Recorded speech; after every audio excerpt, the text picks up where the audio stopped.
গরুর গোশ বসিয়ে দিচ্ছি মাখিয়ে ঝুঁকিয়ে, কারণ শরীর ভালো না আজ কয়দিন ধরে। এটা আসলে কয়দিন আগের ভিডিও।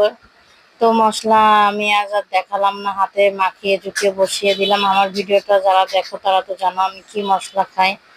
তো এই যে গরুর গোশ বসিয়ে দিচ্ছি, এই যে 5 মিনিট পরে দেখি বলক এসে গেছে গোশে। এখন সুন্দর করে অফ ক্যামেরা কিন্তু আমি কষিয়ে নিয়েছি।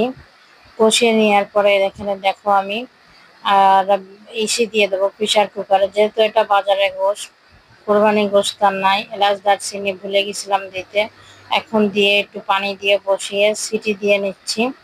এই 6টার মতন সিটি দিয়ে নিচ্ছিলাম, তারপরও দেখি মাংস সিদ্ধ। আবারও আমি আলু দিয়ে মাংস সিটি দিয়ে রান্না করে নিব। তো এই যে আলু দিয়ে মাংসগুলো কিন্তু কষিয়ে নিয়েছি। তো এই যে মাংসটা খেতে সময় আমি জিরের গুঁড়ো দিয়েছিলাম। আমি এই যে পানি দিয়ে আরো 6টা সিটি দিয়ে দমে রেখে দিয়েছিলাম, মনে ছিল না